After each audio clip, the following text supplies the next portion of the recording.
اعوذ باللہ من الشیطان الرجیم بسم اللہ الرحمن الرحیم السلام علیکم ورحمۃ اللہ وبرکاتہ۔ رمضان المبارک کے اختتام پر شوال کا مہینہ شروع ہوتا ہے اور یکم شوال کو ہم عید الفطر مناتے ہیں۔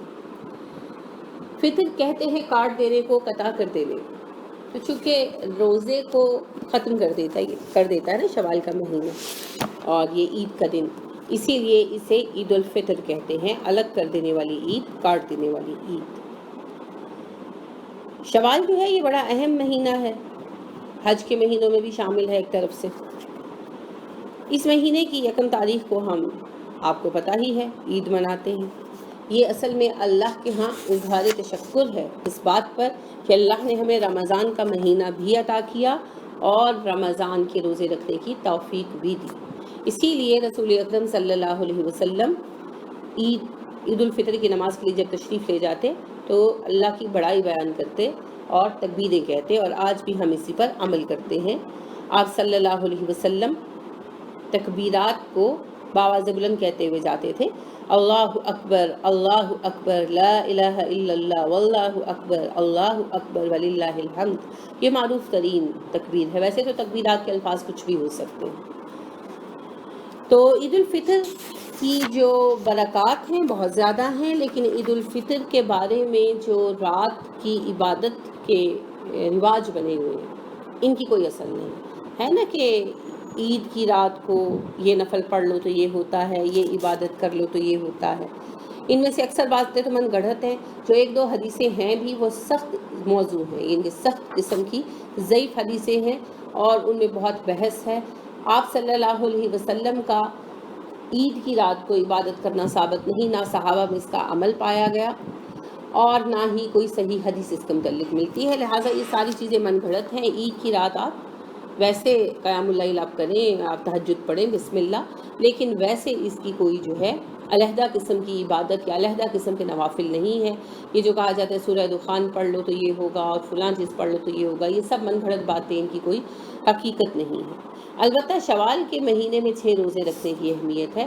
رسول اکرم صلی اللہ علیہ وسلم نے ارشاد فرمایا، جس نے رمضان کے روزے رکھے پھر اس کے بعد شوال کے 6 روزے رکھے تو وہ ایسے ہے جیسے اس نے ہمیشہ روزے رکھے ہوں۔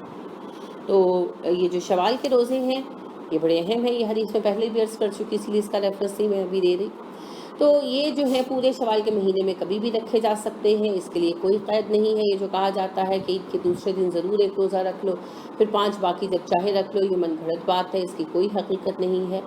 شوال کے مہینے میں جب بھی چاہیں آپ 6 روزے رکھ سکتے ہیں، چاہے اکٹھے ملا کر رکھ لیں، چاہے الگ الگ کر کے رکھ لیں، اور یہ شوال کا جو ہے یہ ایک اہم عمل ہے شوال کے مہینے کا۔ ایک طرح سے پتہ کیا ہے، رمضان کے مہینے میں لوگ نمازوں کی پابندی کرنے لگتے ہیں، کبائر سے بچنے لگتے ہیں، تو رمضان ختم ہوتے ہی نا سب کچھ بھول بھال جاتے ہیں۔ تو یہ روزے رکھ کر گویا ان کو احساس دلایا گیا ہے کہ یہ آپ اپنے فرائض سے ڈسکنیکٹ نہ ہوں۔ باقی شوال کے جو مصنون اعمال ہیں وہ سب عید کے لحاظ سے ہیں، عید سے متعلقہ ہیں، تو لہٰذا عید کے روز خوشبو لگانی چاہیے۔ عبداللہ بن عباس رضی اللہ عنہ کہتے ہیں، رسول اکرم صلی اللہ علیہ وسلم نے ارشاد فرمایا کہ بے شک اللہ نے جمعہ کے دن کو مسلمانوں کے لیے عید کا دن بنایا ہے، لہٰذا جو شخص جمعہ کے لیے آئے اسے چاہے غسل کرے، خوشبو میں اثر ہو تو خوشبو لگائے، مسواک بھی کرے۔ اسے ابن ماجہ نے روایت کیا ہے اور اس کا نمبر 901 ہے جلد اول میں۔ تو جب عید کے جمعے کے دن کے لیے یہ اہتمام ہے تو جو ہماری حقیقی عید ہے یعنی عید الفطر وغیرہ، اس کا اہتمام تو اس سے بڑھ کر ہے۔ اسی طرح حضرت عبداللہ بن عباس ہی کہتے ہیں کہ رسول اکرم صلی اللہ علیہ وسلم عید کے روز سرخ دھاریوں والی چادر پہن کر نکلا کرتے تھے، تو اسے طبرانی نے روایت کیا، سلسلہ احادیث صحیحہ میں بھی موجود ہے اور اس کا نمبر 1279 ہے۔ تو بالکل آپ صلی اللہ علیہ وآلہ وسلم اچھا لباس پہنتے تھے اور پسند کرتے تھے، تو اگر آپ کے پاس نئے کپڑے ہوں تو پہنے، مستحب ہے، نئے نہ ہو تو جو اچھے کپڑے ہوں، بہترین لباس ہو وہ پہن کر نکلے، کیونکہ خوشی کا دن ہے نا، تو خوشی کے دن نظر آنا چاہیے کہ آپ خوش ہیں، اور خوشی کے اظہار میں اچھی حالت بھی شامل ہوتی ہے۔ اسی طرح انس بن مالک کہتے ہیں کہ رسول اکرم صلی اللہ علیہ وسلم عید الفطر کے دن کھجوریں کھائے بغیر عیدگاہ کی طرف نہیں جاتے تھے، اور آپ صلی اللہ علیہ وسلم تاک کھجوریں کھاتے تھے۔ اسے بخاری نے روایت کیا ہے اور اس کا نمبر 47 ہے جلد اول میں، یعنی میٹھا کھا کر جانا۔ اگر تو کھجور کھائیں تو منون سنت ہو گئی، ورنہ میٹھا بنا کر کھانے میں بھی حرج نہیں ہے، جیسے لوگ سوئیاں بناتے ہیں یا کھیر بناتے ہیں، البتہ کھا کر ضرور جائیں۔ عبداللہ بن بریدہ اپنے باپ سے روایت کرتے ہیں کہ نبی کریم صلی اللہ علیہ وسلم عید الفطر کے روز کھائے بغیر گھر سے نہیں نکلتے تھے، اور عید الاضحیٰ کے روز نماز عید سے پہلے کوئی چیز تناول نہیں فرماتے تھے۔ اسے ترمذی نے روایت کیا ہے اور اس کا نمبر 447 ہے۔ اب آپ دیکھیے کہ رسول اکرم صلی اللہ علیہ وسلم دونوں عیدوں پر کس طرح سے عمل فرماتے تھے۔ تو عید الفطر کے دن جو اب ماشاءاللہ ہمارے قریب ہے، اس میں کھا کر گھر سے جائیں اور میٹھی چیز کھا کر جائیں، یہ سنت ہے، اور اگر تو کھجور کھا کر جائیں تو ماشاءاللہ زیادہ بڑی سنت ہو جائے گی۔ ام عطیہ سے روایت ہے کہ رسول اللہ صلی اللہ علیہ وسلم نے حکم دیا کہ دونوں عیدوں کے دن ہم حیض والی اور پردہ نشین عورتوں کو عیدگاہ میں لائیں تاکہ وہ مسلمانوں کے ساتھ نماز اور دعا میں شریک ہوں، البتہ نماز پڑھیں مت۔ ٹھیک ہے، اسے بخاری و مسلم دونوں نے روایت کیا ہے اور معروف حدیث ہے۔ 511 نمبر ہے اس کا اللؤلؤ والمرجان میں، جو مشترکہ حدیثوں کی کتاب ہے بخاری و مسلم کی۔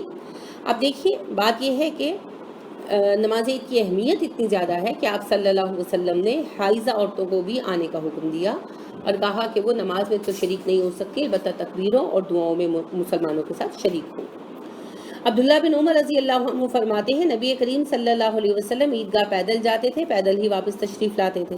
اسے ابن ماجہ نے روایت کیا اور اس کا نمبر 1071 ہے، یعنی جتنے قدم چل کر جائیں گے اجر ہوگا، پھر راستے میں تکبیریں پڑھی جائیں گی۔ ہاں اگر عیدگاہ بہت دور ہو تو پھر گاڑی پر چلے جائیں، لیکن گاڑی کچھ دور پارک کر لیں تو تھوڑا سا پیدل چلنے سنت بھی ہو جائے گی۔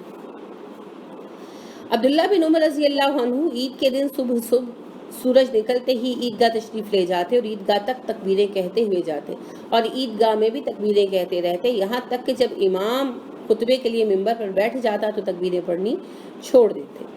اسے روایت کیا کتاب الصلاۃ میں امام شافعی نے اور اس کا حدیث کا نمبر ہے 442۔ اسی طرح رسول اکرم صلی اللہ علیہ وآلہ وسلم نے جو تکبیروں کے الفاظ ہے، کوئی لازم تو نہیں ہے، صحابہ سے مختلف تکبیریں ثابت ہیں، لیکن جو مستون الفاظ آئے ہیں وہ وہی ہیں جو میں نے پہلے بھی پڑھے، اللہ اکبر لا الہ الا اللہ واللہ اکبر وللہ الحمد۔ لیکن بہرحال تکبیر اس کے علاوہ بھی پڑھی جا سکتی ہے، لیکن اس کو یاد کر لیں تو ہم حرم و ہم ثواب والی بات ہو جاتی ہے کہ تکبیر پڑھنے کی سنت بھی ہو جائے گی اور مستون الفاظ بھی ہو جائیں گے۔ عبداللہ بن بسر روایت کرتے ہیں کہ وہ خود عید الفطر یا عید الاضحیٰ کی نماز کے لیے لوگوں کے ساتھ عیدگاہ روانہ ہوئے تو امام کے دیر کرنے پر ناپسندیدگی کا اظہار کیا اور فرمایا، یعنی ناپسندیدگی کا اظہار کیا اور فرمایا کہ ہم لوگ تو اس وقت نماز پڑھ کر فارغ بھی ہو جایا کرتے تھے اور وہ اشراق کا وقت تھا۔ ٹھیک ہے، اسے ابو داؤد اور ابن ماجہ نے روایت کیا ہے اور اس کا نمبر جو ہے وہ 1005 ہے۔ بات یہ ہے کہ نماز کا اولا وقت جو ہے وہ اشراق تک ہے، جو اشراق کا وقت ہوتا ہے نا وہی جو ہے وہ نماز عید کا وقت ہے، تو اس لیے اسے زیادہ ڈیلے کرنا پسندیدہ نہیں ہے۔ ابو الحویرث سے روایت ہے کہ رسول اللہ صلی اللہ علیہ وسلم نے نجران کے گورنر عامر بن حزم کو تحریری طور پر یہ ہدایت فرمائی کہ عید الاضحیٰ کی نماز جلدی پڑھو اور عید الفطر کی نماز تاخیر سے پڑھو اور لوگوں کو خطبے میں نیکی کی نصیحت کیا کرو۔ ٹھیک ہے، اب دیکھیے کہ عید الاضحیٰ کی نماز جلدی پڑھنے کا اس لیے کہا کہ بالکل یعنی کہ جیسے ہی سورج طلوع ہو پڑھ دو تاکہ لوگ قربانی میں مصروف ہو، اور عید الفطر کی جو ہے وہ تھوڑا سا ٹھہر کر اشراق کی نماز کے وقت پڑھی جا سکتی ہے اور اس میں کوئی حرج نہیں ہے، لہٰذا ان سنتوں کو مد نظر رکھنا چاہیے۔